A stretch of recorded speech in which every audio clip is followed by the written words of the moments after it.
I was asking you the meaning of the word pose, and it means to show or to create something. So when a patient shows some challenging clinical problems, a good physician should be able to identify and understand about the very important elements in his history. Okay, you know that one of the most important jobs of a physician is to take a history from the patients. Did I tell you anything about taking history last session? No, ma'am. No, ma'am. No, ma'am. Have you heard about it that physicians should take history before anything to do? Yes, ma'am. Yes. It's always said that there is three important things that a physician should do when a patient refers to him or her. First, taking history. Second, taking history. Third, taking history. So what does it show? It shows that taking history is very, very important, because through taking history you can gain lots of important information, and then it helps you in the process of diagnosis and treatment of the patient. I should let you know that. I should tell you that. Taking history shows or seems to be very easy. You think that, okay, to take history we have to ask some questions, and we know the questions we have to ask, so it's so easy to do so. No, it's not. When you finish the basic science and when you start the physiopathology courses, during the first semester that you enter the hospital and you start your clinical job, the attendants try to teach you how to take a good history. After one semester, at the end of the semester, you realize that still you cannot take a good history, because it needs experience and, of course, scientific knowledge. You know what? The few questions are similar for every patient. But when the main questions raise, according to the answer of the question, the other question raises. You should decide what question to ask, actually according to the previous answer of your patient. Sometimes, if your questions are not proper, the information that you get from the patient may mislead you towards, let's say, wrong diagnosis. And wrong diagnosis causes wrong treatment, and it's not good for the patient. Let's practice taking history. Suppose that I am a patient and I referred to you as physicians. What is the first thing you say?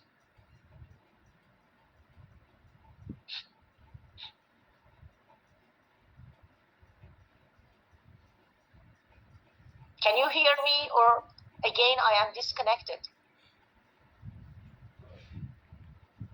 We can hear you. We can hear you. Okay, good. If you don't say anything, then I may think that I am disconnected. Well, what is the first? I entered your room as a patient. What do you tell me?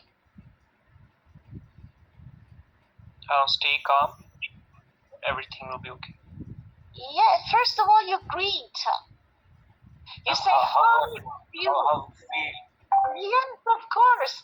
Did I not tell you before that just making a good relationship with your patient is a key point in your success?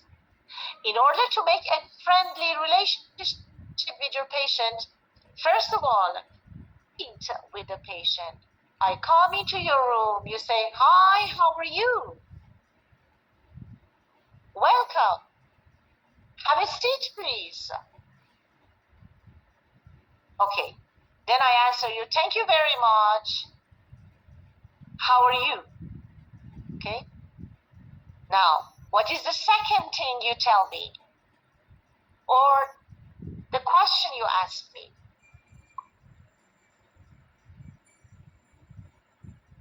How are you feeling, or what's your problem? Okay, what's your problem should not come here. Before asking the problem of the patient, which is a very important question, you should have some information about the patient. Like what? Like his or her job.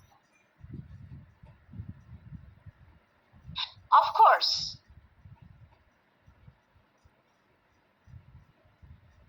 before you do have the name in the file in front of you.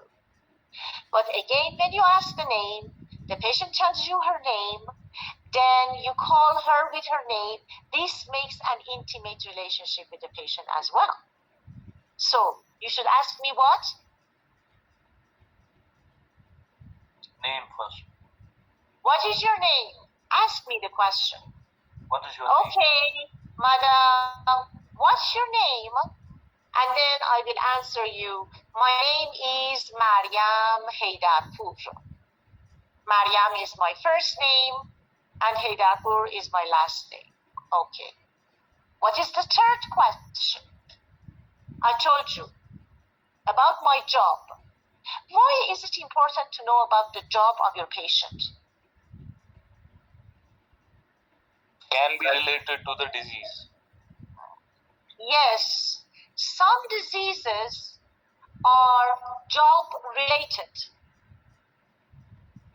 It means that the kind of job we have may affect our physique as well. Usually teachers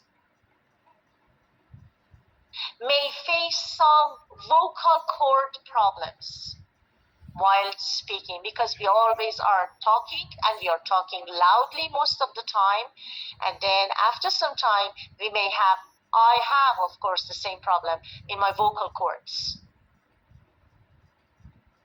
Sometimes some people work in some factories that they are exposed to some types of chemicals, some types of poisonous chemicals. So you can understand that, okay, this problem can be related to the exposure to that chemical. Sometimes people work outdoor and they are exposed to sunshine most of the time. Maybe some problems in their skin is because of that. Or some noisy places. There are workers in noisy places and they may have some hearing problems, and that's because of the exposure to large noise. So knowing about the job of the patient is important. Okay, you will ask me about my job. Can you ask the question? Hi, ma'am. Please talk. Hi, how are you? Yes. Fine, thank you. What is your name? What is your what? Name. My name is Maryam Haydarpur. So, Mariam, what do you do? Thank you very much. This word that you say, Maryam, where do you work or what is your job, makes a kind of friendly relationship between me and you. And that's okay. Good, Abra. Okay. Yes. I'm a professor in university. I'm a faculty member in a university and I teach. Okay. So, what kind of problems are you facing right now? Before problems, still, you have to ask another important question. And that's about my age. Okay. So, what is your age? How old are you? Okay, how old are you, Mariam? Okay, this is a very difficult question that I will not answer you, Abrar. Yes, ma'am, obviously. Usually ladies, at my age, of course, not young ladies, usually Tend to they not. Yes, we usually escape telling you about our age. A very bad question, but patients have to answer this question correctly because, again, some diseases are age-related. Some diseases are only specific for young people, for children, and some diseases are specifically for middle-aged people or old people. So you should know about the age of your patient. Okay, now you mean that I have to answer this question to you? Okay, guess how old I am. Ma'am, Yes, I Shuja. think 40, Pardon? 47. I can't hear you. Ma'am, I would say 30 to 35. 30 what? 30 years old or 35, like in between. 30 years and what? 30 years and 35 years, maybe. 30 years and 35. Farin, you 29 years have old. best score in my class. Thank you, ma'am. Okay, what else? Ahnaf. Ma'am, like 35 to 40. Thank you very much. You are very good students. I like you. Pleasure on mine. Okay, I want to tell you my age, but you should know that my daughter has graduated from med school, and it is 2 years that she is a physician and she's practicing. Now you can guess a little bit, okay? I mean, my daughter is older than you. So you must be around 50. Okay. Okay, good. Good. 5. Don't go over that, then you will fail the exam. Okay, thank you. About, Yes, so Ma'am, you you are should not ask in about... age of 40. Yes. Pardon? Ma'am, you But know. you look, ma'am. Thank you very much. Thank you very much. It's because of the phone, and if you see me in person, maybe it's not like this. Anyway, so I just wanted you to have a break between what we are going to say. But let's go back to the main topic that we were talking. Yes, knowing about the age of people is very important, of the patients is very important for the physician, because some diseases are age-related. So you asked about the name, about the job, about the age of the person. Now, Abrar, you told us 2-3 times about that main question that you should ask your patient, and that is, what is your chief complaint? Let me write it down for you. It's just the same thing you said, that what is the main problem you have that you have come to me. Oh, some people say 25, 18, that's exaggerated, okay? So let me write it down. Chief complaint. You usually say CC.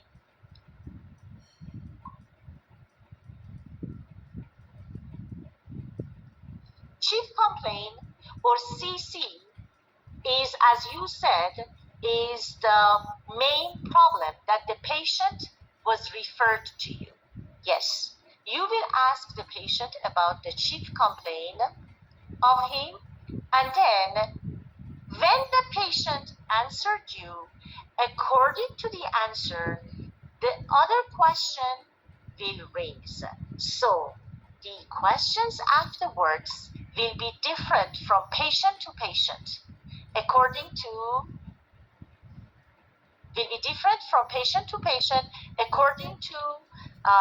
the answers of that. Okay, somebody says that I have problem in my heart. I feel I feel some heartburn and so on. Then you will ask about the other signs and symptoms.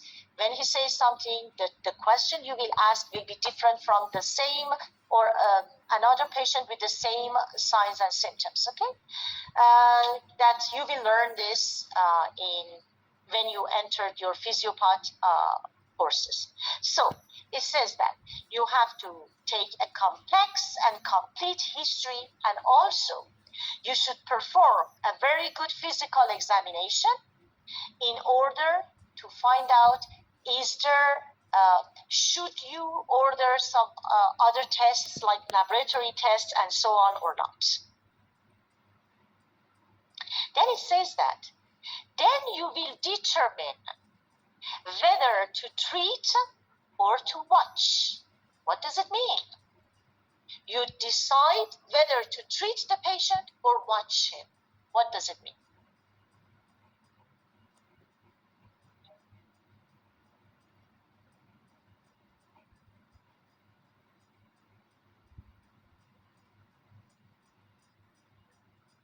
Can you hear me?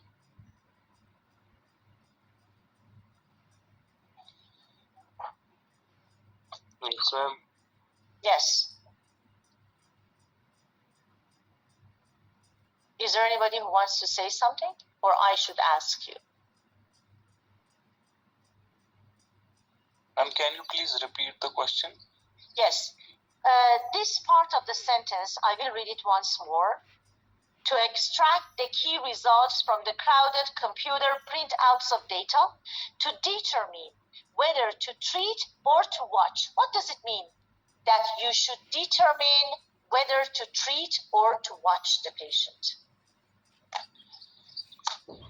If you have a clear diagnose, you can treat the patient. If you are still in doubt, you can go through some tests, or you can see how the disease progresses.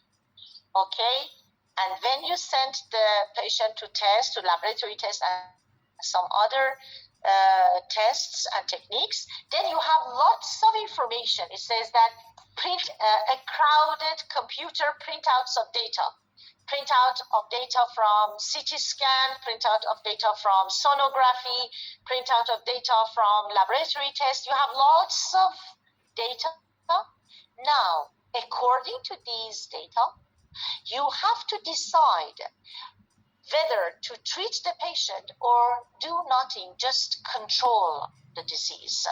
When we say to watch, we mean to put the patient under control, see what will happen. Sometimes the patient does not need any kind of treatment, and starting any treatment may cause some more problematic, let's say, issues. Okay, so you should decide after taking taking history, after physical examination, after finding out the information about different tests. Then you should decide that the patient needs treatment or he or she needs to be watched and controlled. Did you get? Yes or no? Yes, ma'am. Yes, ma'am. Thank you. Good. Deciding whether a clinical clue is worth pursuing or should be dismissed as a red herring, and weighing whether a proposed treatment entails greater risk than the disease itself are essential judgments that the skilled clinician must make many times each day. Okay, red herring, what does it mean?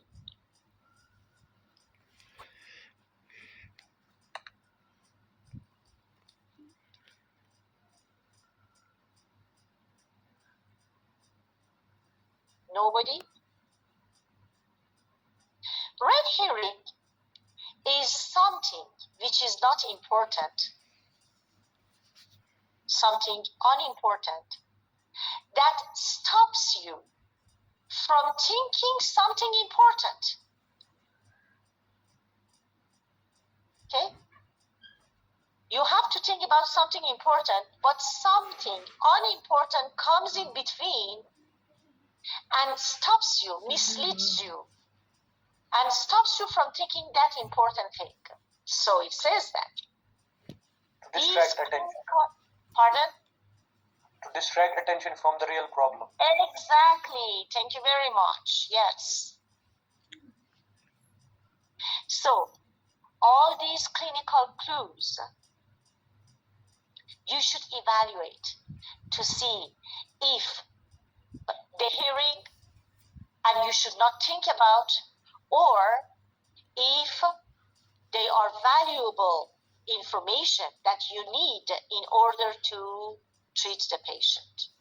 And then you should make very important judgment that, okay, should I treat the patient, or does the treatment hurt the patient and is not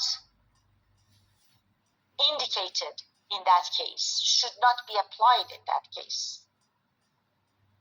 Sometimes some types of treatments hurt the patient, and the disease itself does not hurt that much. So you should decide what to do. Should you treat the patient or leave her, just control the disease without any treatment procedure? This combination of medical knowledge, intuition, experience, and judgment defines the art of medicine. Have you heard about it? We say that medicine is a kind of art, exactly the same as when we say teaching is a kind of art.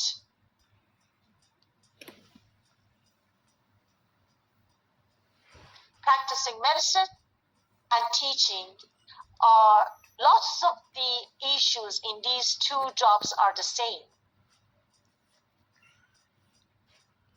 I told you, we as teachers should try to make a good relationship with our actually students.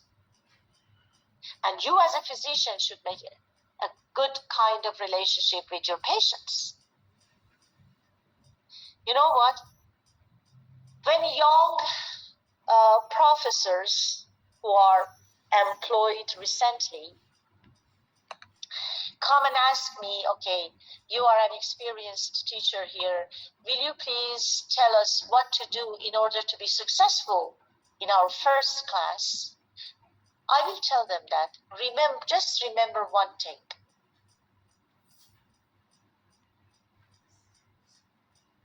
The first impression is always the last impression. What does it mean? It means that when you go into the class or when you visit your patient, the first impression you put on your students or patients is very important. The student or the patient decides about you immediately. And if the impression is not a good one, then changing that behavior will be a little bit difficult for the teacher.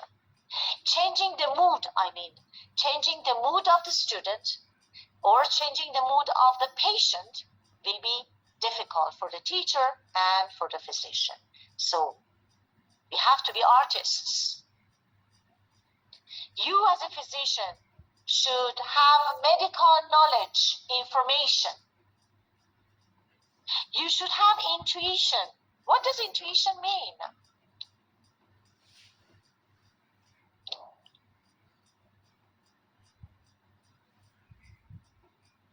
Intuition is the natural ability of understanding something.